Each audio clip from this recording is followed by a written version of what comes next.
Adultery is nothing to joke about. Giving all praises to Yahawah, bahasham, Yahawashi, bahasham, Racha, Kwadash. Double honor to the apostles and elders of Great Millstone that rule well and labor in the word and doctrine. So Shalom, from Proverbs the 6th chapter, and we'll read from verse 32 to the end. It says, But whoso committeth adultery with a woman lacketh understanding. He that doeth it destroyeth his own soul. Right, and that is one of the major themes pushed in Jake music, quote unquote, Jake culture.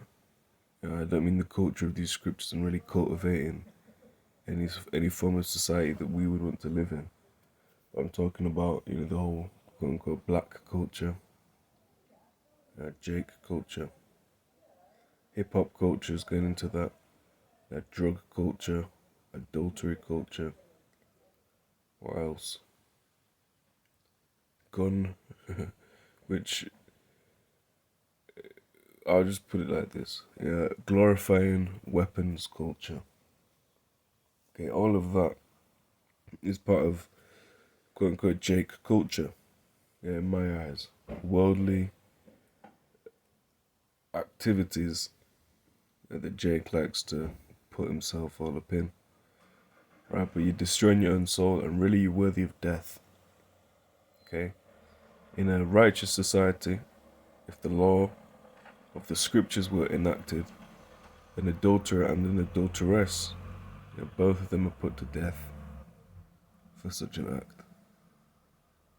Whereas in this society, if this happens, for the man and the woman, it's praised. Oh, I'ma fuck your bitch. Yeah, that's all up in the songs. Talking about I'ma fuck your bitch. I'ma take Mr. Steal Your Girl. Yeah, I think that's the whole song, if I'm not mistaken. Right. Beyonce, don't you for a second get to thinking you're irreplaceable. Well, according to the scriptures, once a man and woman lay together, they are married. All right, and let's just Matthew 19:9. And I say unto you, whosoever shall put away his wife except to be for fornication, and shall marry another, committeth adultery. And whosoever marrieth her which is put away doth commit adultery. Now, obviously, we're in a time where that's damn near impossible. Yeah. Because in the ancient world, a woman would remain a virgin until marriage, or rather, until she was, her virginity was taken by her husband. Yeah, at the time that would be her, what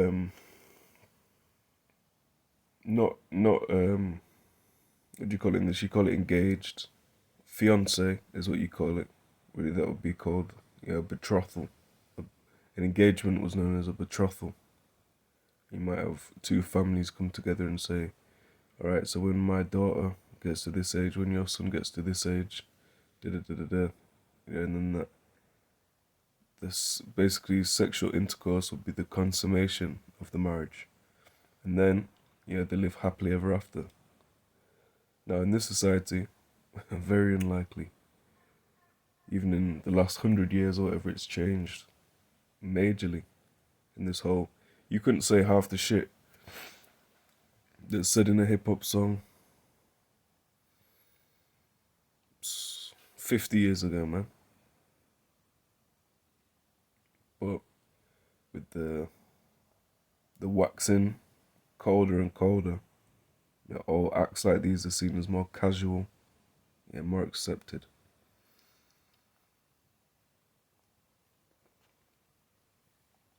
I'll read Proverbs 6:32 to the end.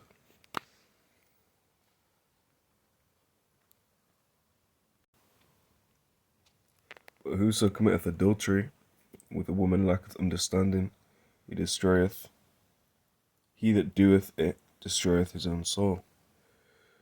A wound and dishonour shall he get, and his reproach shall not be wiped away. For jealousy is the rage of a man, therefore he will not spare in the day of vengeance.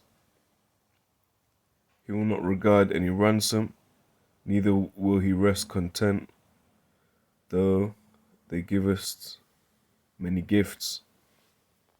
Right, and that's cool because it says, a gift destroyeth the heart. When ye that invested, it's not Proverbs 7, it's Ecclesiastes, sorry. When you that invested in that, and you imagine in the ancient world as well, this will be all your, because you'd have to put a dowry down as well, man. It's not just you buy a couple cheap dinners or one cheap dinner, and then you're there, you're in there. It'd have to be a dowry. It'd have to go through the father of the woman, all stuff like that. Ecclesiastes 7:7, surely oppression maketh the wise man mad, and a gift destroyeth the heart. And if you just look at the word oppression, it says to press unduly upon or against, overburden, weigh down. Yeah, and adultery would be that, man. Adultery would be crushing. That's why you have enough. Certain times you'll see it, and the enraged man will go and kill his wife, and then maybe himself as well. Homicide, suicide, because it's enraging, man. This is, what does it say verbatim? Jealousy, says Proverbs 6:34, for jealousy is the rage of a man, therefore he will not spare in the day of vengeance. Right, so the Lord will put a murderous spirit.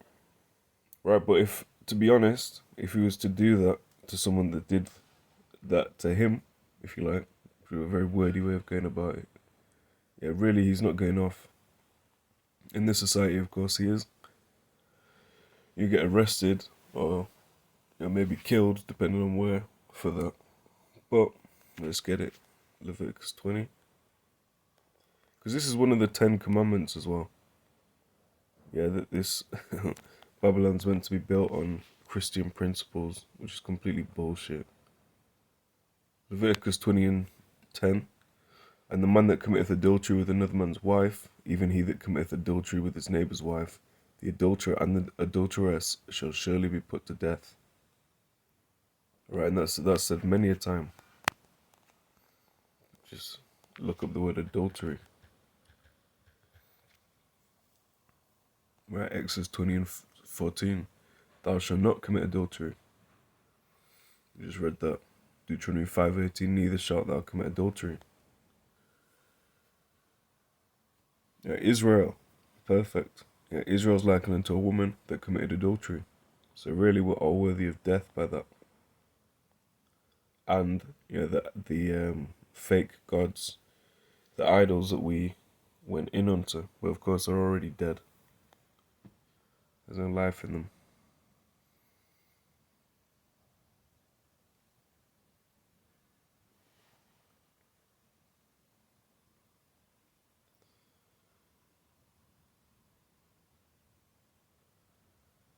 That's one as well. Matthew 5:27. Ye have heard that it was said by them of old time, thou shalt not commit adultery. But I say unto you that whosoever looketh on a woman to lust after her, hath committed adultery with her already in his heart. Obviously a married woman, because adultery is, let's actually define adultery. Adultery is a married woman laying with a man that isn't her husband, or a man, whether married or not, that's irrelevant, laying with a woman that's already married to another man. Alright, so a man laying with a woman that's married to someone that isn't him, or a married woman laying with a man that isn't her husband. Now you've sort of got something similar in the modern concept of cheating. However, of course, that's saying whatever the man does, whatever the woman does, are on a sort of equal platform there, which is not the case scripturally or in reality.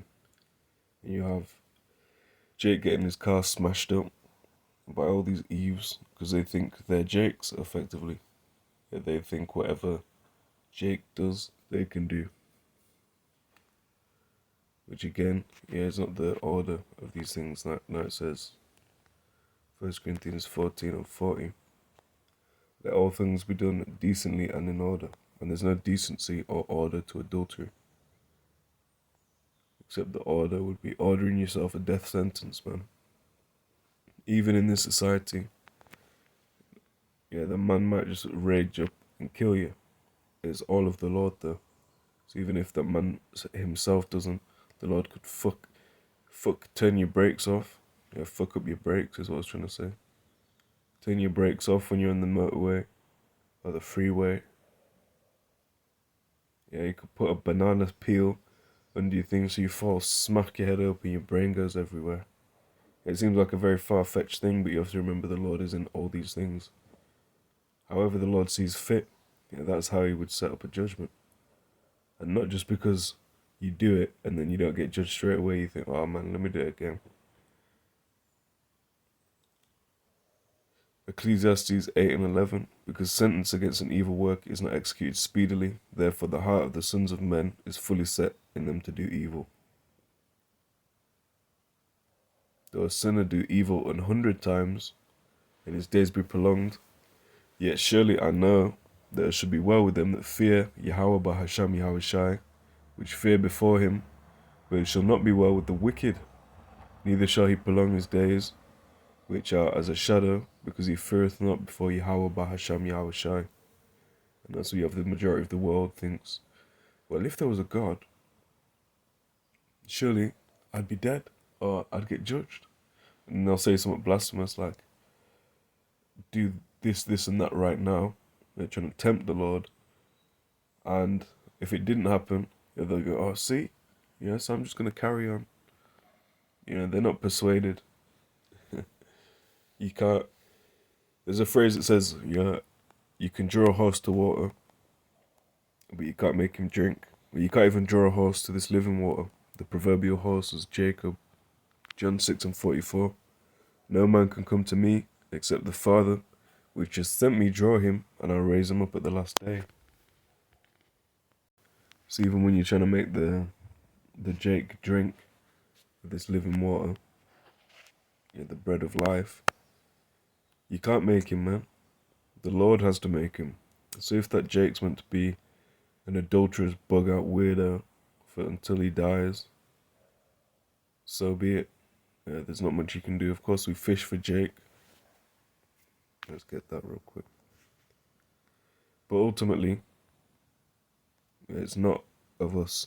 That's something to bear in mind at all times. Jeremiah 16:16.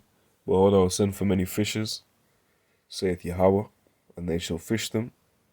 And after will I send for many hunters, and they shall hunt them from out of every mountain and from every hill, and out of the holes of the rocks. Alright, so right now there's fishers fishing Jake. It's going to come to a certain point. The angels are going to have to do their thing, man. But just keep the law always in your head. Right, so any adversarial thought, you just get the fuck out of here, man. Rebuke it. And bring that thought into slavery. Where does that say it? 2 Corinthians 10:4, because it is in a constant battle. So you have to make sure you're in tip-top condition always. 2 Corinthians 10:4 through 5. For though we walk in the flesh, we do not walk after the flesh. For the weapons of our warfare are not carnal, but mighty through Yahawah, bahasham, Yahawashi, the pulling down of strongholds, casting down imaginations, and every high thing that exalteth itself against the knowledge of Yahawah, bahasham, Yahawashi, and bringing into captivity every thought to the obedience of Hamashiach. So we're still in this flesh. Certain thoughts you have might go off, whether it be on this topic or another. But ultimately, you have to just bring it. Yeah, put your thought in slavery, man. Put your thought in shackles and make it do the right thing. Okay, so I'll leave it there. On to the next one. Giving all praises to Yahawah, bahasham, Yahawashi, bahasham, Racha Kodash. Racha Kodash.